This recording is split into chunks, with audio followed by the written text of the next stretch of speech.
అందరికీ నమస్కారం. Welcome to Prajna media. నేను మీ జాస్మిన్. సో ప్రజెంట్ మనతో ఉన్నారు the great mimicry artist allrounder Ravi. So మళ్ళీ వ్యూహం సినిమాతో అయితే ట్రెండ్లోకి వచ్చేసారు. సో ఒకసారి వ్యూహం సినిమా గురించి రవి గారిని అడిగి తెలుసుకుందాం. So hi Ravi. Hi jasmine, ఎలా ఉన్నావు? బాగున్నా, మీరు ఎలా ఉన్నారు? సూపర్. సో వ్యూహం సినిమాతో అయితే మళ్ళీ ట్రెండ్లోకి వచ్చి దూసుకుపోతున్నారు. అసలు టైమే ఇవ్వట్లేరు. ఇంటర్వ్యూ అని మీ వెనకాల చాలా పడుతున్నారంట. అమ్మో పడుతున్నారంటే ఇంకా వాళ్ళు ఇంకేం లేదు. అంటే మాకు కూడా ప్లస్ పాయింటే కదా, మా వ్యూహం సినిమాని ప్రమోషన్ చేయడం యాజ్ ఏ రెస్పాన్సిబిలిటీ. మా బాస్ ఆర్జీవి గారి సినిమాని అండ్ యాజ్ ఏ వాయిస్ యాక్టర్గా అందులో ఒక పార్ట్ కాబట్టి నేను కూడా సో చేయాలి, ఇవ్వాలి. ఈ వ్యూహం సినిమాకి సంబంధించిన ప్రమోషన్స్ అన్ని మీరే చూసుకుంటున్నారంట, నిజమేనా? అమ్మా దానికి పిఆర్లు ఉన్నారు పెద్ద ఆర్జీవి గారి. ఆయన ఒక బ్రాండ్, అసలుకి ప్రమోషన్ చేస్తారు. జస్ట్ ఒక ఇంటర్వ్యూ ఇస్తే చాలా ట్రెండింగ్లోకి వెళ్ళిపోతారు. ఓకే. సో ఇంటర్వ్యూ ఆర్జీవితో రీసెంట్గా అంటే వన్ డే నిన్ననే రిలీజ్ అయింది కదా ఇంటర్వ్యూ. సో కాన్సెప్ట్ అయితే అదిరిపోయింది. సో ఆ కాన్సెప్ట్ ఎవరు క్రియేట్ చేశారు? మీరే చేశాను.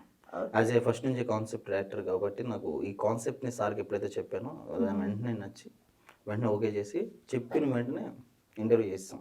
ఓకే. అసలు ఆర్జీవి గారికి మీకు ఉన్న ఫ్రెండ్షిప్ ఏంటి, అంత క్లోజ్నెస్? ఏమి లేదు, ఆయన మా బాస్, నేను ఎంప్లాయ్ అంతే. లేదు అంటే కొంచెం ఎక్కడో చాలా క్లోజ్నెస్ కనిపిస్తూ ఉంటుంది. అవునవును, ఆ ర్యాప్ ఎక్కువ ఉంటుంది. అంటే ఈ మిమిక్రీస్ మీద ఫన్ అనేది ఎక్కువ చేసుకుంటూ ఈ వాయిస్ని ఇట్లా పంపిస్తే వాట్సాప్లో కేపాల్ గారు వాయిస్ పంపిస్తే బాగా నవ్వుతారు, ఆయన వాయిస్ని ఆయనకి పంపిస్తే బాగా నవ్వుతారు. ఇద్దరి మధ్య ఈ మూవీకి సంబంధించినటువంటి ఈ ప్రమోషన్స్ బేస్ మీద బాగా కామెడీ చేసుకుంటాం. ఆయన గురించి ఎవరైనా మాట్లాడితే ఇచ్చిపడేస్తూ ఉంటారు, అవి కూడా పంపిస్తూ ఉంటాను ఆయనకి. అది చేసుకుంటూ బాగా నవ్వుతారు అట్లా. సో ఎక్కడ ఆర్జీవి గారిని అయితే ఒక్క మాట అనేవారు అనమాట మీరు, అంత ప్రేమ. ఎస్. అంటే బాగా ఏమి ఇష్టం ఆర్జీవిలో మీకు? జెన్యూనిటీ, ఏదన్నా సరే వాస్తవం మాట్లాడతారు, అందరిలాగా నటించరు. నాకు ఫస్ట్ ఆఫ్ ఆల్ ఏంటంటే కనుక నేను ఎక్కువగా నా లైఫ్లో చాలా విషయాలు తెలుసుకోవడానికి రామోయిజం చూసి నేను ఇప్పటి నుంచి అనమాట ఆ సార్ని కలవక ముందుగా నుంచి రామోయిజంలో ఎవ్రీ ఎపిసోడ్ చూసి చాలా విషయాలు నేర్చుకున్నాను. నాకు తెలిస్తే రియల్ ఫిలాసఫర్ అనొచ్చు. మనకు ఎన్ని పుస్తకాలు చదివినా రాని జ్ఞానాన్ని ఒక రామోయిజం చూడడం వల్ల మనం చాలా నేర్చుకోవచ్చు. సో ఆయన నుంచి నేను నేర్చుకున్నాను కాబట్టి డైహార్డ్ ఫ్యాన్ అయ్యాను. తర్వాత మూవీస్ ద్వారా నేను దగ్గర అయ్యాను. ఆయనతో కలిసి ఆయన సినిమాలు చేయడం వల్ల మరింత దగ్గర అయ్యాను. సో అసలు వ్యూహం సినిమా వ్యూహం ఏంటి?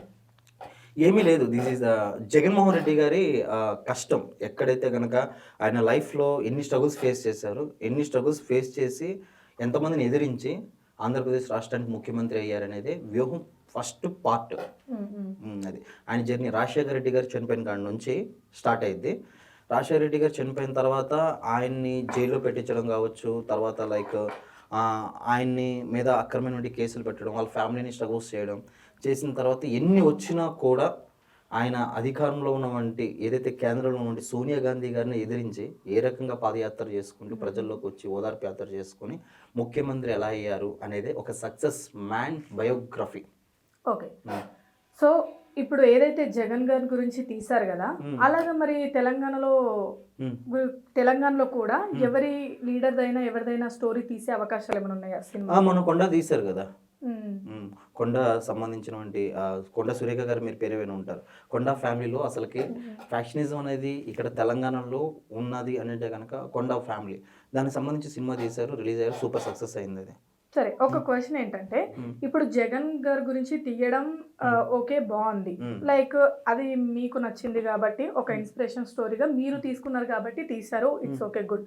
అందులో చంద్రబాబు నాయుడు కానీ పవన్ కళ్యాణ్ గురించి ఎందుకు నెగిటివ్ గా పోర్ట్రేట్ చేయాల్సి వచ్చింది? నెగిటివ్ కాదు, ఉన్నదే పోర్ట్రేట్ చేయడం జరిగింది. ఎందుకంటే కనుక మరి ఆయన అధికారంలోకి రాకముందు చంద్రబాబు నాయుడు గారు బలమైన వంటి ముఖ్యమంత్రి, opposition leader and the experience CM candidate. ఆయన జగన్ గారు అధికారంలో రాకముందు ప్రతిపక్ష నాయకుడిగా ఉన్నప్పుడు చంద్రబాబు గారు చేసినటువంటి కుట్రలు, వ్యూహాలు మాకు తెలుసు కాబట్టి అదే యాస్టేజ్గా సినిమాలో పెట్టాం. చంద్రబాబు గారితో పాటు ఈ పవన్ కళ్యాణ్ అనే వ్యక్తి సో కలిసి ఇద్దరు కూడా ఈ పార్టీకి సంబంధించిన కొన్ని విషయాలను మొదట చేసి జగన్ని రాంగ్ పోర్ట్రేట్ చేయడం, ఇద్దరు కలిసి పోటీ చేయడం, తర్వాత అస్తమాన జగన్మోహన్ రెడ్డి గారు అనడం, ఎన్ని వచ్చినా కూడా ఎన్ని వ్యూహాలు వాళ్ళు పొందినా కూడా మీ వ్యూహాలు ఫలించవు మేమే గెలుస్తాం అనేది సినిమా సక్సెస్. అందుకోసం పెట్టాం ఓకే. అన్నమాట. అది ఎలక్షన్స్ తర్వాత రిలీజ్ చేయొచ్చు కదా, ఎలక్షన్స్ ముందు రిలీజ్ చేయడానికి అంటే ఏంటి అంటే జనాల్లో ఒక పాజిటివిటీ రావాలి, ఓట్స్ ఎక్కువ పడాలి అని ఏదైనా అలాంటి థాట్ తో ఏమైనా ముందు రిలీజ్ చేస్తున్నారా? అవును, ప్రతిసారి అలాగే చేస్తాం. కమ్మరాజ్యంలో కడప రెడ్లు కూడా అందుకే రిలీజ్ చేసాం, లక్ష్మీ సెంటర్స్ కూడా అలాగే అందుకే రిలీజ్ చేసాం. ఇది కూడా వైసీపీని గెలిపించడానికి చేస్తాం. ఒకవేళ గెలవకపోతే 100% గెలుస్తారు చూడండి. ఓకే, గెలుస్తుంది అంటారు. ఓకే, ఏది సినిమాతో కాదు, జనాలకు ఆల్మోస్ట్ సినిమా ద్వారానే ఏదో చూపించి ఇట్లా నెగిటివ్ చేయాలని ఏమి ఉండదు. బేసిక్గా చంద్రబాబు నాయుడు గారు సంబంధించి, పవన్ కళ్యాణ్ గారికి సంబంధించి, జగన్మోహన్ రెడ్డి గారికి సంబంధించి ముగ్గురు పరిపాలన ఏ రకంగా ఉంటుంది, ఆంధ్రప్రదేశ్ ప్రజలు ఏదైతే కనుక ఈ పథకాలు జగన్మోహన్ రెడ్డి గారి పరిపాలన ఎలా ఉందో, ఆయన చేస్తున్నటువంటి ఆ మంచి కార్యక్రమాలు, సేవా కార్యక్రమాల గురించి జనాలకు తెలుసు. కానీ మేము ఎలక్షన్స్ మూమెంట్లోనే ఎందుకు ఈ సినిమా తీస్తామంటే ఇక్కడ ఒకటే కమర్షియల్ పాయింట్, ఎలక్షన్స్ మూమెంట్లోనే సినిమా చూస్తారు కాబట్టి. ఓకే, సో ఎక్కువగా పబ్లిక్ ఈ సినిమా చూడడానికి ఇష్టపడతారంటావా? లైక్ ఏంటి అంటే ఇది ఒక పాలిటిక్స్ కి సంబంధించిన మూవీ కదా, ఇప్పుడు ఎక్కువగా లవ్ స్టోరీస్ కానీ ఇలాంటివి ఎక్కువ చూడడానికి ఇష్టపడుతుంటారు. అలాంటి మూమెంట్లో ఇలాంటి ఒక పొలిటికల్ మూవీని చూడడానికి జనాలు ఎక్కువగా ఆశ చూపిస్తారు. ఇప్పుడు జనాలకి సినిమా ఫోబియా కన్నా పొలిటికల్ ఫోబియా ఎక్కువ ఉంది సైకలాజికల్గా. 100% ఎన్ని సినిమాలు రిలీజ్ అయినా సరే పొలిటికల్ బేస్లో ఉన్న మూవీస్ ఎక్కువ చూస్తారు. బికాస్ ఆఫ్ ఎందుకంటే కనుక ఒకప్పుడు హీరోల కోసం తనుకునే అభిమానులు ఇప్పుడు రాజకీయ నాయకులు తనుకునే విధంగా యూత్ అంతా మారిపోయింది. సో మనం చూసుకుంటే కనుక ఫ్యాన్స్ ఎక్కువగా చిరంజీవి ఫ్యాన్స్ అని, కొంతమంది బాలకృష్ణ ఫ్యాన్స్ అని, పవన్ కళ్యాణ్ ఫ్యాన్స్ అని ఇట్లా ఉండేది. ఇప్పుడు జనరేషన్ ఎట్లా అయిపోయిందంటే కనుక ఈ అసెంబ్లీలో మాట్లాడే స్పీచెస్ కావచ్చు వీటిని పెట్టుకొని పొలిటికల్కి ఎక్కువ జనాలు కనెక్టెడ్ ఉన్నారు. కాబట్టి 100% ఈ సినిమా ఖచ్చితంగా అండ్ వైసీపీ వాళ్ళు చూస్తారు, అరే మా చంద్రబాబుని ఏమన్నాడు, ఏమి రాంగ్ చూపించాడండి చంద్రబాబు వాళ్ళు చూస్తారు, మా పవన్ కళ్యాణ్ ఏమని చెప్పి జనసేన వాళ్ళు చూస్తారు, అందరు చూస్తారు. కాబట్టి 100% సినిమా హిట్ అయింది. సో ఓకే, సో ఆర్జీవి గారు తీసే ప్రతి సినిమాకి ఎప్పుడు బ్రేక్లు పడుతూనే వస్తుంటాయి. లైక్ ఏంటంటే ఎక్కువ గొడవలు ఇలాంటివే ఉంటుంటాయి. అంటే సినిమా స్టోరీ కనుక ఇట్స్ ట్రూ కరెక్ట్ ఉంటే ఇన్ని గొడవలు ఉండవు కదా. ఇప్పుడు ఏ సినిమా అయినా ఈజీగా థియేటర్స్ లోకి వచ్చేస్తుంది. బట్ ఆర్జీవి గారు తీసే ప్రతి సినిమాకి బ్రేకులు పడతా ఉంటాయి, లైక్ లేట్ అవుతూ గొడవలు అవుతూ. అందరు తీసే సినిమాలు ఆయన తీయడు కాబట్టి, కొత్తగా యూనిక్ గా వెళ్తాడు కాబట్టి, కాంట్రవర్సీ మేము తీసినా కాంట్రవర్సీ అయింది కాబట్టి, అపోజిషన్ లో ఎవరైతే కనుక టీడీపీ వాళ్ళు కావచ్చు, జనసేన వాళ్ళు ఉంటారు కాబట్టి వాళ్ళకి ఈ సినిమా వల్ల వాళ్ళకున్నవంటి ఆ రెప్యుటేషన్ పోయిద్దని చెప్పేసి అని వాళ్ళు ఆపడానికి ప్రయత్నం చేస్తారు. కానీ ఎంతమంది ఆపినా, కమ్మరాజ్యం కడపరెడ్లు ఆపడానికి ట్రై చేశారు, లక్ష్మీ సెంటర్ దగ్గర ట్రై చేశారు, ఎన్ని ఆపినా కూడా ఎవ్వరి వల్ల కాదు, రిలీజ్ అయ్యిద్ది అని ఛాలెంజ్ చేశాము. సెన్సార్ బోర్డు నుంచి ఒక సర్టిఫికేట్ వచ్చేసింది. నవంబర్లో రిలీజ్ అవ్వాల్సినటువంటి సినిమా ఈరోజు డిసెంబర్ 29న రిలీజ్ చేయగలిగినటువంటి గట్స్ ఉన్నటువంటి వ్యక్తి ఆర్జీవి. సో మాకు కావాల్సింది అదే, వాళ్ళే మమ్మల్ని ఎక్కువగా పబ్లిసిటీ చేస్తున్నారు, చేయాల్సిన అవసరం లేకుండా. ఓకే, సో వ్యూహం సినిమాలో మీరు అంటే ఏ క్యారెక్టర్ లైక్ సాంగ్ పాడారు అనుకుంటా కదా, సాంగ్ ప్లస్ పవన్ కళ్యాణ్ గారికి వాయిస్. ఓకే, ఒకసారి ఆ సాంగ్ పాడండి మా ఆడియన్స్. యాక్చువల్లీ విషయం ఏంటంటే కనుక ఫస్ట్ టైం చెప్పేస్తున్నాను, నేను పాడిన సాంగ్ తీశారు, సెన్సార్ యాక్సెప్ట్ చేయాలి, ఎందుకంటే అదంతా సెటారికల్ సాంగ్ అనమాట. సినిమా మొత్తం అలాగే ఉందనుకుంటా కదా సెటారికల్ గా సాంగ్. సో ఆ సాంగ్ ని తీశారు, బట్ నాకు ముందే చూసాం కాబట్టి ఆ సాంగ్ లేదు. సరే, ఆ సాంగ్ అక్కడ తీసేసినా గానీ ఇక్కడ జనాల్లోకి మేము అందిస్తాం కాబట్టి ఒకసారి ఇక్కడ పాడారు. రైట్, అందులో పవన్ కళ్యాణ్ గారు అండ్ చంద్రబాబు గారు ఇద్దరు సెటారికల్ గా సాంగ్ పాడుకుంటారు. ఇది ఎక్కడి నుంచి తీసుకున్నామంటే శివ సినిమాలో బొటనీ క్లాస్ ఉంది, మ్యాటినీ ఆట ఉంది, దేనికో ఓటు చెప్పరా, ఆ సాంగ్ లో ఉన్న బీజిఎం మ్యూజిక్ తీసుకొని చంద్రబాబు గారు అంటారు, ఏ తమ్ముడు, ఓహో తమ్ముడు, ఏదో ఒకటే చేద్దాం తమ్ముడు, అరే నిన్నటి వరకు మొన్నటి వరకు ఏదో ఒకటి మనం చేసుకుంటూ వచ్చాం తమ్ముడు. వెంటనే పవన్ కళ్యాణ్ గారు, హో బాబు, ఏహే బాబు, ఏదో ఒకటి చేద్దాం బాబు, అరే నిన్నటి వరకు మొన్నటి వరకు ఎల్లప్పుడూ నీతో ఉంటానయ్యా బాబు, నువ్వు కొట్ట తమ్ముడు, నువ్వు కొట్రా, నువ్వు కొట్ట తమ్ముడు, నువ్వు కొట్టాలని చూడాలి, చూస్తాను. అట్లా బాగుంది. సో ఇంతగా వాడావు కాబట్టి తీసేశారు అనుకుంటా. అంతగా పడం కాబట్టి తీయడం కాదు, censor not accept that song. నాకు తెలిసి చాలా డైలాగ్స్ కూడా తీసేశారు అనుకుంటా. లేదు, అలాగే ఉన్నాయి. ఓన్లీ నీ సాంగ్ ఒకటి. ఈ సాంగ్ ఒకటి. పైగా లెంత్ కూడా ఒకసారి చూసుకుంటాం అది కరెక్ట్గా అక్కడ సెట్ అవుతుందా లేదా ఏంటని చెప్పేసి అని. ఆ సాంగ్ పెడితే ఇంకా మరీ ఓవర్ కామెడీగా చూపించినట్టు ఉంటుంది వాళ్ళని అని చెప్పేసి అని సెన్సార్ వాళ్ళకి మళ్ళీ ఇది లాండ్ ఆర్డర్ ఇష్యూస్ అవుతాయి అని కొన్ని ఉంటాయి బేసిక్గా. సో అవన్నీ దానికోసం తీస్తారు. డైలాగ్స్ అయితే ఆస్టీస్గా ఉన్నాయి. ఓకే. మీరు ట్రైలర్ చూస్తే అందులో చిరంజీవి గారు పవన్ కళ్యాణ్ మధ్యన వంటి సంభాషణ కూడా పెట్టాను, చూసాం కదా. అట్లా బాగుంది. సో నెక్స్ట్ వ్యూహం 2 కూడా రాబోతుందా? ఎప్పుడు వస్తుంది అది? వ్యూహం 2 కాదు, శబదం. శబదం అనమాట. అది జనవరి సంక్రాంతికి రిలీజ్. అది కూడా అయిపోయింది సినిమా. అది షూట్ అయిపోయింది. సో దానికి ఎన్ని బ్రేక్లు పడాలో ఇంకా లేదు. పార్ట్ 1 వచ్చిందంటే పార్ట్ 2 కోసం వెయిట్ చేస్తుంది. జగన్ గారు ముఖ్యమంత్రి అయిన తర్వాత వ్యూహం, తర్వాత ముఖ్యమంత్రి అయిన తర్వాత ఆయన ఏ రకమైన సక్సెస్ చేశారు, తర్వాత అందులో చంద్రబాబు గారు రీసెంట్గా జైలుకి వెళ్ళే సీన్స్ ఉంటాయి, ఇవన్నీ అరెస్టులు ఉంటాయి, పవన్ కళ్యాణ్ గారు సపోర్టింగ్ ఉంటుంది, ఇదంతా శబదం అనమాట. సో ఓకే, ఒకసారి మా కోసం లైక్ 5 minutes లో మీరు 50 వాయిసెస్ చేస్తారు కదా, మా ఛానల్లో ఒకసారి చేస్తారా రిక్వెస్ట్. ఓకే రైట్ సార్, మీరు టైం కౌంట్ చేసుకోండి. ఒక 5 minutesలో ఒక 50 వాయిసెస్, అంటే 7 minutesలో ఇంకా 50 కన్నా ఎక్కువ చేయొచ్చు. వితిన్ సెకండ్స్లో నాకు వచ్చినటువంటి కాన్సెప్ట్ ఏంటంటే, సో మనకి న్యూ ఇయర్ వస్తుంది, అందరూ కూడా సరదాగా అడ్వాన్స్గా నూతన సంవత్సర శుభాకాంక్షలు. సో ప్రజ్ఞా మీడియా ప్రేక్షకులు అందరూ కూడా చెప్తే ఎలా ఉంటుంది అనేది ఒక చిన్న కాన్సెప్ట్ చేద్దాం. Celebrities and motivation speakers, A to Z comedians అందరూ కూడా. ఏమండి ఈరోజు ప్రతి ఒక్కరికి నూతన సంవత్సర శుభాకాంక్షలు తెలియజేస్తూ, ఏమండి ఈరోజు చూస్తున్నాం మా కొత్త సంవత్సరంలో ప్రతి ఆడపిల్లలు రోడ్ల మీద అర్ధరాత్రి పూట డ్యాన్స్ చేస్తున్నారు. ఏమండి కుటుంబంతో సంతోషం గడపండి అమ్మ, అందరికి నూతన సంవత్సర శుభాకాంక్షలు. అయిపోయాయి. జై శ్రీమన్నారాయణ, సర్వే జన సుఖినో భవంతు. అందరికీ నూతన సంవత్సర శుభాకాంక్షలు. నమస్కారం. ఆరోగ్య సూత్రాలకి స్వాగతం. ఏమండి కన్నీరు పప్పు తినండి, ఆరోగ్యం బాగుంటుంది కదా, తినాలి. జీవితంలో మనిషి ఈ సంవత్సరం ఏమి సాధించామని కాదు, కొత్త సంవత్సరంలో ఏమి సాధించాలి అని ఆశయాలు ఉండాలి. అప్పుడే ప్రతి సంవత్సరం విజయవంతంగా ముందుకెళ్తావు, అప్పుడే విజయాన్ని సాధించగలుగుతావు. మిత్రం సింగ్, మే భాయర్ బహనో అందరూ బాగున్నారా?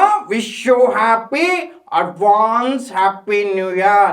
మీ Sonia Gandhi who, our Rahul beta, our upcoming prime minister, wish you happy new year. India is the most beautiful country. I love my Indian people. I love him. I wish you happy advance happy new year. అన్న వచ్చాడు, అన్న విన్నాడని ఈరోజు చెప్తా ఉన్నాను. ప్రతి ఒక్కరు కూడా నూతన సంవత్సర శుభాకాంక్షలు తెలియజేస్తున్నాను. అన్నలు తమ్ముడు కూర్చోవా, నువ్వు పెద్ద పుడింగువా, నేను మాట్లాడతావు మరొకటి కాదు. అందరికి కూడా నూతన సంవత్సరం శుభాకాంక్షలు తెలియజేస్తూ, నమస్తే అక్కయ్య, నమస్తే చెల్లమ్మ, ప్రతి ఒక్కరు కూడా నూతన సంవత్సర శుభాకాంక్షలు తెలియజేస్తున్నాను సవినయంగా ఈరోజు చెప్తా ఉన్నాను. అరే బాబు, ప్రతి ఒక్కడికి కూడా అరే చెప్తున్నాడు రా అబ్బాయి, అరే కూర్చోండి రా, అందరికి కూడా మనం తెలంగాణలో మంచిగా ఉండాలి, పరిపాలన బాగుండాలి, అందరికి కూడా నూతన సంవత్సరం శుభాకాంక్షలు కేల్కతాం దుకాణం. ఏంది వాళ్ళు ఆడవాళ్ళు గొప్పైనారు, ఇట్లా అయితే రాహుల్ కూర్చో. Wish you happy new year advance. ఇవాళ తెలంగాణ ప్రజలకి నూతన సంవత్సర శుభాకాంక్షలు తెలియజేస్తూ, అయ్యా కొడుకులు జాగిరి కాదు, అడ్వాన్స్గా హ్యాపీ న్యూ ఇయర్ చెప్తున్నా. ఈ రోజు ప్రతి ఒక్కరికి అందరికీ నమస్కారాలు తెలియజేస్తున్నాను. అందరికి కూడా నూతన సంవత్సర శుభాకాంక్షలు. హ్యాపీ న్యూ ఇయర్ అంటే ఏంటమ్మా? హ్యాపీ న్యూ ఇయర్ అంటే 3 అక్షరాలు. ఆ రకంగా మనం ముందుకెళ్ళాలని నీతులు ఈ రోజు చూసాం. అదే మాదిరిగా చెప్తున్నాను తమ్ముళ్ళు, ఆ విధంగా నూతన సంవత్సర శుభాకాంక్షలు. ఈసారి మనమే అధికారంలోకి వస్తున్నాం, అదే విధంగా ముందుకెళ్ళాలని నేను తెలియజేస్తూ, ఆ విధంగా అంటే నాకు వ్యక్తిగతంగా నోటు చెప్తున్నాను. ప్రతి ఒక్కరికి, జన సైనికులకు, అభిమానులకు, ప్రతి ఒక్కరికి కూడా నూతన సంవత్సరం శుభాకాంక్షలు తెలియజేస్తూ, నిజంగా తమ్ముడు కళ్యాణ్ చెప్పినట్టుగా ప్రతి ఒక్కరు కూడా అడ్వాన్స్గా wish you happy new year తెలియజేస్తున్నాను. విషయారా 191 దేశాల్లో న్యూ ఇయర్ చెప్తాను. జ్యోతితో పాటు అన్ని కంట్రీస్ తిరుగుతాను. అవునా కాదా జ్యోతిని అడగండి. ఏమంటే నేను ఒకటే చెప్తున్నా రాజా, అందరూ కూడా నూతన సంవత్సర శుభాకాంక్షలు బాగుండాలి. ఒక్కసారి ఆ పురాణాలు దాటొచ్చే చూడు. అవసరాల కోసం దారులు తొక్కే పాత్రలు తప్ప హీరోలు విలలు లేరు ఈ నాటకంలో. కమ్ముకుంటున్న కారు చీకట్లు నేను మింగేసి అని వెర్రవేగుతున్నాయి రా భైరవా. అందరికి కూడా విష్ యూ హ్యాపీ న్యూ. నా తెలుగు ఇంటి ఆడపడుచులకు, నా అక్క చెల్లెమ్మలకు, ప్రతి ఒక్కరు కూడా నూతన సంవత్సర శుభాకాంక్షలు తెలియజేసుకుంటే చక్కగా చాలా సంతోషంగా ఉంది. అందరు కూడా నూతన సంవత్సర శుభాకాంక్షలు తెలియజేస్తూ జానకి కత్తదిగో జానకి.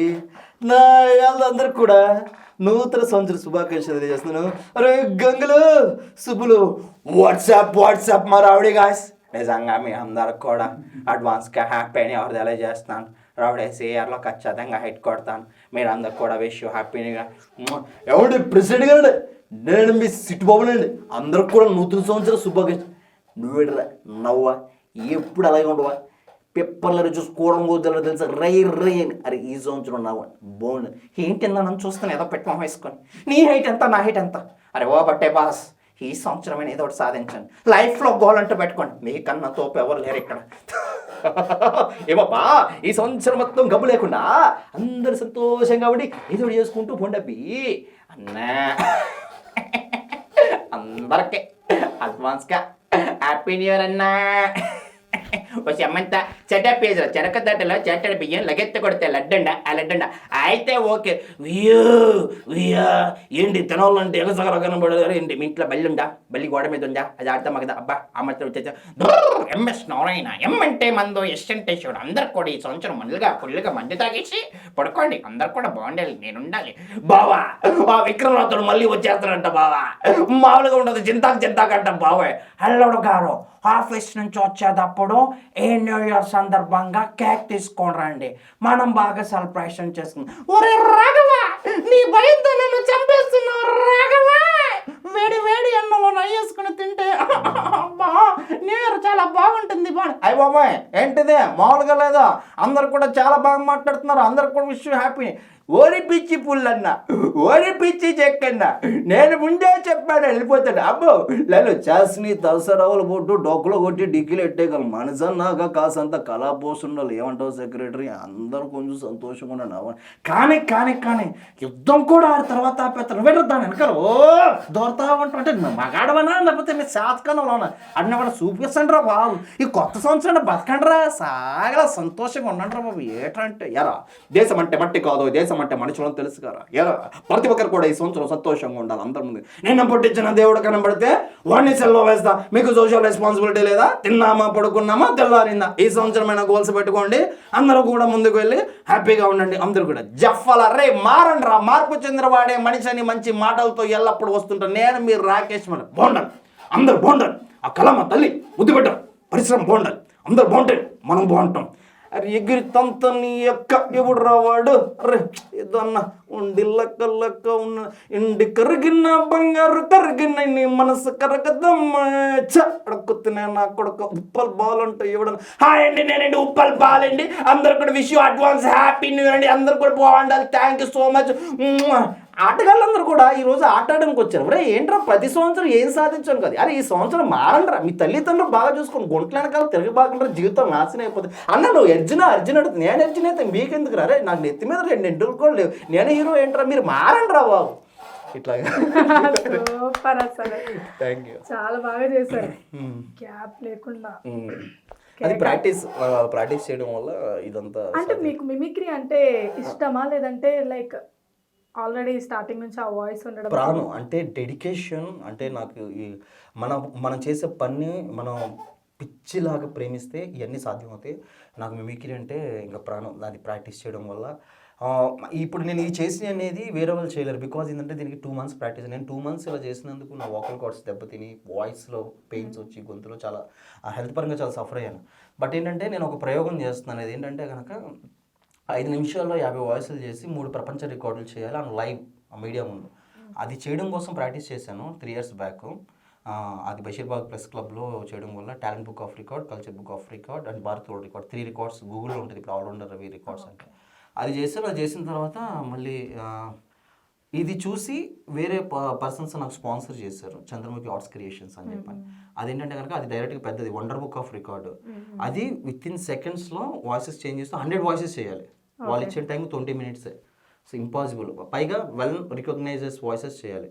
అది చేయడం కూడా మీడియా సమక్షంలో చేయాలి. శివారెడ్డి గారి గెస్ట్, చాలామంది జడ్జిలు వచ్చారు. ఆ రోజు కూడా 20 నిమిషాలు టైం ఇస్తే 18 నిమిషాల్లో 100 వాయిసెస్ చేశారు. అది కూడా ఉంటుంది. Allrounder Ravi wonder book of record అని చెప్పేసి అని కొడితే గూగుల్లో వస్తుంది. అట్లా ఈ రికార్డ్స్ చేయడం కోసం చేసిన ప్రాక్టీసే నాకు ఈజీ అయిపోయింది.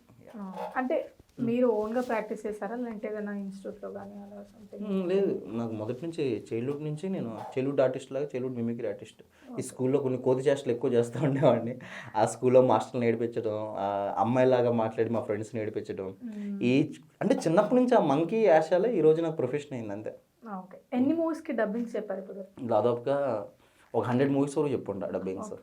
బట్ ఇప్పుడు కూడా మనం చెప్పిన డబ్బింగ్స్ని నేను ఎక్కడ కూడా ఎక్స్పోర్ట్ చేసుకుని, బికాజ్ ఎందుకంటే పోసాని కృష్ణమూర్తి గారు ఏఐజీ హాస్పిటల్లో సివియర్గా ఉన్నప్పుడు ఆయనకి నేనే వాయిస్ ఇచ్చాను. ఎంఎస్ నారాయణ గారు చనిపోయిన తర్వాత కూడా ఆయనకి ఆగిపోయిన సినిమాలు ఉంటాయి కదా, వాటికి నేను ఇలా ఇచ్చాను. అట్లా కొంతమందికి సుధాకర్ గారు, పిచ్చుకొట్టుడు సుధాకర్ గారు, అట్లా చాలామందికి వాయిస్ ఇవ్వడం జరిగింది. అండ్ సినిమాలో విలన్స్ పాత్రలకి ఎక్కువగా డబ్బింగ్ చెప్తాను బేస్ వాయిస్ వల్ల.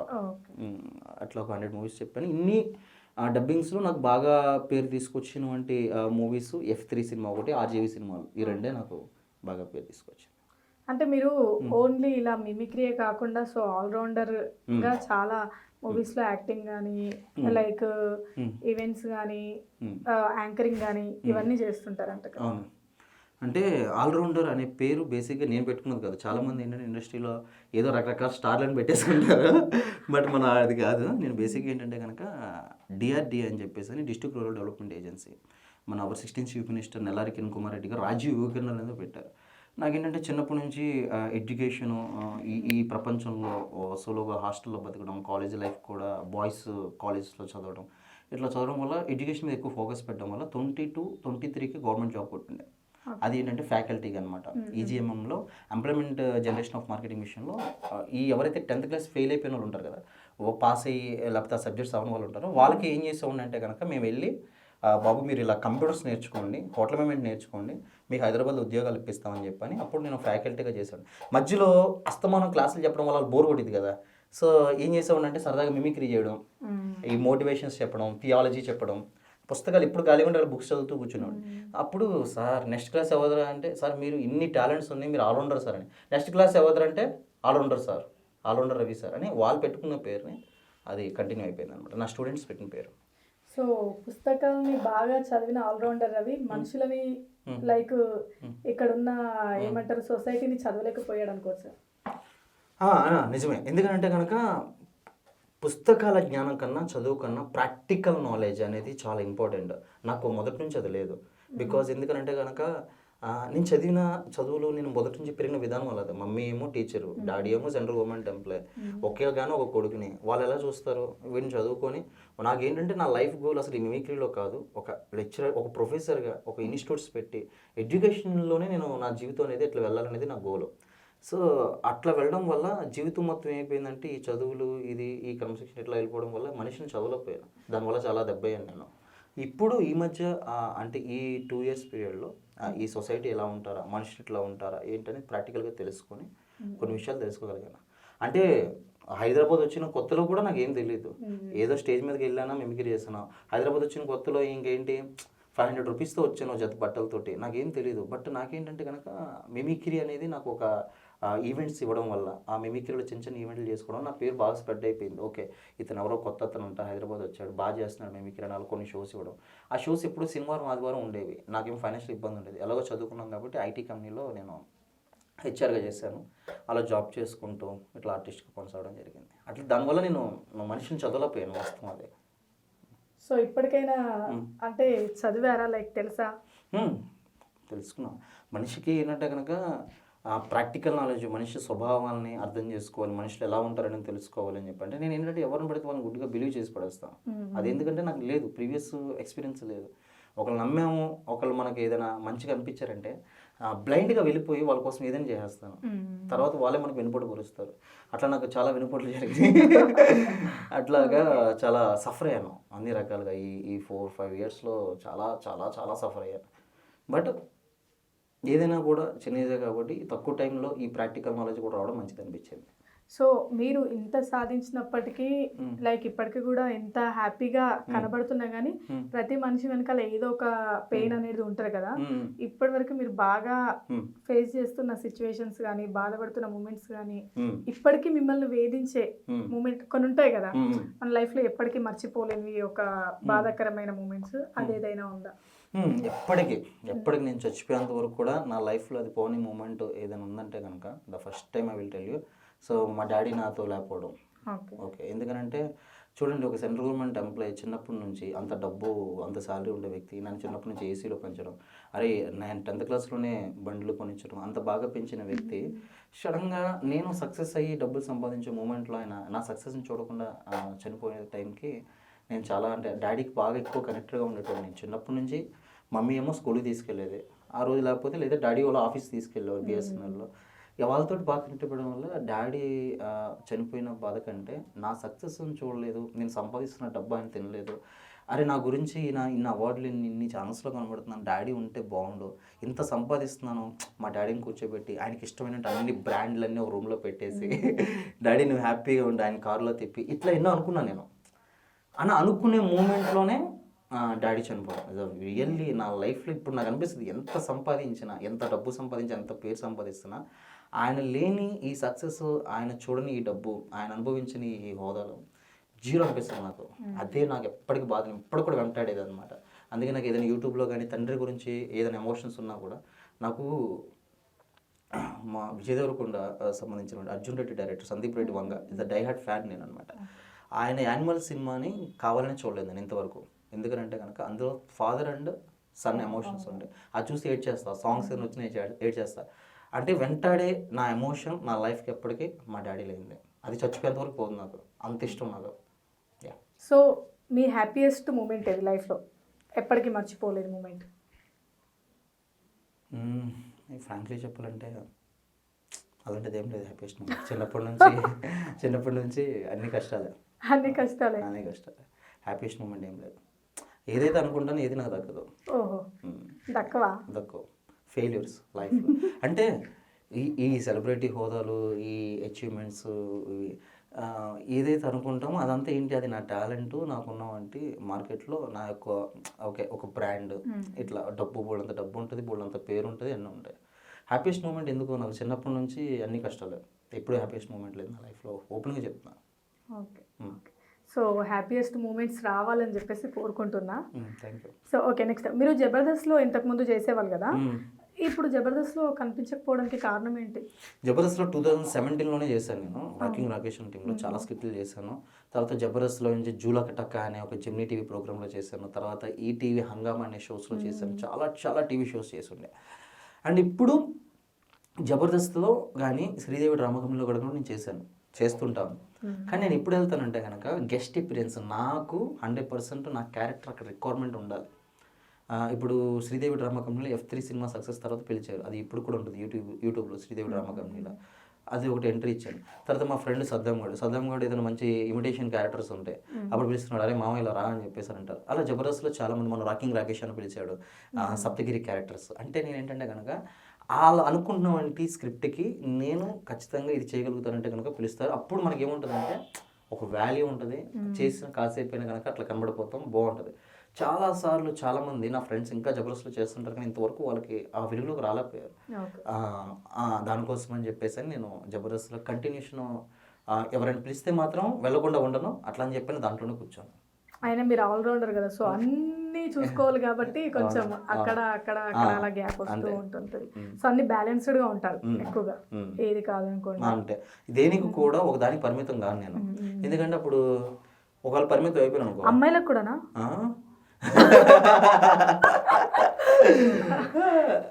అలాంటి క్వశ్చన్స్ వదిలేండి.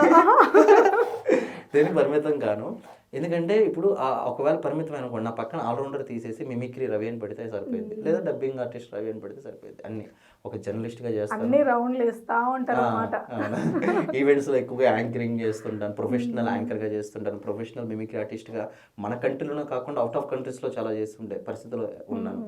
సో అట్లా ఉంటున్నప్పుడు మనం ఏం చేయాలంటే కనుక ఎప్పుడు ఒక దాంట్లోనే పర్మిట్ కాకూడదు. ఓకే. సో అమ్మాయిలు ఏంటి లేదు అంటే మీరు అన్నారు కదా, సో ఆల్రౌండర్ కాబట్టి అమ్మాయిలో కూడా అంటే ఒక్క దగ్గర ఉండను అని చెప్పారు కదా, అందుకని ఆ డౌట్ కూడా వచ్చిందండి అలా. సో నెక్స్ట్ నా అన్వేషణ నుంచి తన వాయిస్ బాగా వైరల్ అవుతుంది, ఒకసారి మీరు ఆ వాయిస్ చేశారు, బాగా వైరల్ అవుతుంది కదా, ఒకసారి మా ఛానల్లో వాయిస్ చేయండి. ఇందాక ఆల్రెడీ 50 వాయిసెస్ లాస్ట్లో చేశాను, సపరేట్గా సరదాగా అది చేద్దాము. హాయ్ ఫ్రెండ్స్, నేను ఈ రోజు ఇక్కడికి వచ్చాను. ఇక్కడ మీ అందరికి ఒక వీడియో చూపిస్తాను. ఇక్కడ చూస్తున్నారు కదా, ఇక్కడ రకరకాల కప్పల్ని జంతువులు తింటారు. అంటే మనిషిని ఇక్కడ మన భారతదేశంలో ఏంటంటే మనుషులు తినేస్తున్నారు. అని మీరు మారండి అంటే ఆటగాళ్ళు ఎక్కువైపోయారు. అరే చాలా మందిని అంటుంటారు, అన్న నువ్వు ఎందుకు టోపీ పెడతారు, నెత్తి మీద ఉన్నది 2 బొచ్చు ఎంటుకలు ఉన్నాయి కాబట్టి నేను పెట్టినా, నేను హీరో ఎట్రా, నేను హీరోడు కాదురా అంటే అందరూ కూడా హీరో అంటున్నారు. ముందు మన తల్లిదండ్రులు చూసుకోవాలి. మారను అంటే అబ్బాయి నేను మారను ఇలాగే ఉంటాం అంటే మనం ఏం చేస్తాం చెప్పండి ఫ్రెండ్స్. ఓకే, మీకు బిగ్ బాస్ ఛాన్స్ వచ్చింది గతంలో వెళ్ళలేదు అని చెప్పేసి విన్నాం, నిజమేనా? అది నిజమే. ఎందుకంటే కనుక అక్కడ ఆల్మోస్ట్ 2 మిమిక్రీ ఆర్టిస్టులు వెళ్ళాము. సీజన్ అది ఈ సీజన్ సూర్య ఉండే లైక్ మన అవును TV9లో మనకి ఇస్మార్ట్ శంకర్లో మంచి కొండబాబు చేస్తుంటారు, అది చేస్తుంటారు. సో మిమిక్రీ ఆర్టిస్టుల నుంచి మా వాడు వెళ్ళాడు కాబట్టి అతను TV9 నుంచి వచ్చింది కాబట్టి. సో ఆ టైంలో నాకు ఆఫర్ వచ్చినా కూడా వెళ్ళలేదు. నెక్స్ట్ అట్లాగా నేను ఆల్మోస్ట్ బిగ్ బాస్కి వెళ్ళి అక్కడ కూర్చొని ఆ సెలక్షన్స్లో ఓకే అయ్యి తర్వాత ఇప్పుడు మనకి ముందు బిగ్ బాస్కి వెళ్ళిపోయే ముందు మనం ఏం చేస్తారంటే కనుక వాళ్ళు క్వారంటైన్లో పెడతారు. సో అక్కడికి కూడా వెళ్ళి 2 days ఉండి నేను బయటకు వచ్చేసిన తర్వాత నాకు మస్తు బాధ అనిపించుండే. అందుకే నెక్స్ట్ సీజన్ కూడా ట్రై చేయలేదు నేను. కానీ ఇప్పుడు చెప్తాను, ఈ సీజన్కి అయితే పక్కా బిగ్ బాస్లో వెళ్తాను. సో మీకు ఇప్పుడు ఈ వాయిసెస్ అందరూ చేస్తారు కదా మీరు పొలిటీషియన్స్, అలా కొన్ని వాయిసెస్ మీరు సీక్రెట్ గా చేసి చాలా సంపాదించారు అని చెప్పేసి విన్నాం, అది నిజమేనా? ఇప్పుడు కూడా అది భయంకరంగా ట్రోల్ అవుతుంది, 30 లక్షలు తీసుకున్నారని చెప్పేసి అని. అది లేదు, ఆఫర్లు వచ్చినాయి తీసుకోలేదు. అట్లా సంపాదించాలనుకుంటే అసలు నేను ఇక్కడ ఉండేటోని కాదు, ఎక్కడో ఎంతో సంపాదించేటోని. మనకి ఇచ్చినటువంటి గాడ్ ఇచ్చినటువంటి గిఫ్ట్ని రాంగ్గా యూజ్ చేస్తే అది ఖచ్చితంగా మనకి ఏదో రోజు దెబ్బ తగిలిద్ది. కాబట్టి నేను ఎప్పుడు దాన్ని ఉపయోగించాలి. ఆఫర్లు అయితే మస్తు వచ్చినాయి. ఇట్లా వాయిస్ ట్రాప్ చేయమనో లేకపోతే వాయిస్ లీక్ చేయమనో, ఈ కన్వర్జేషన్స్ పొలిటికల్ టాప్ లెవెల్స్ ఎవరైతే ఉంటారో అన్ని పార్టీ వాళ్ళు, I'm not anti to TDP, I'm not a favourable to YSRCP. So all పార్టీకి సంబంధించిన నాకు వస్తూ ఉంటాయి. సో వచ్చినప్పుడు దాన్ని ఏం చేస్తానంటే కనుక చాలా ఈజీగా వినేసి స్కిప్ చేసి అవాయిడ్ చేసేస్తాను అంతే. సో ఓవరాల్ గా వ్యూహం సినిమా హిట్ అవుతుంది అనుకోవచ్చా, లేదంటే 29th ఎలా ఉండబోతుంది? థియేటర్లో చూడండి ఎలా ఉండబోతుందో, హిట్ అయ్యా లేదా మీరే చెప్పాలి. ఫ్రీ టికెట్స్ ఇచ్చేసి 100% వాళ్ళకి మీరు అందరూ కూడా ఎర్లీ మార్నింగ్ ప్రసాద్ ఐమాక్స్ మీరు వచ్చేస్తే మేము చేస్తాం. ఓకే, సో ఓవరాల్ గా అయితే పిలవగానే ఇంటర్వ్యూకి వచ్చేసారు. So thank you so much for coming our channel. Thank you madam. Please subscribe Pragna Media. Please like, share, subscribe to Pragna Media. Pragna Media, please do like, share and subscribe. Please subscribe to Pragna Media. Please like, share and comment if you like the video. Pragna Media.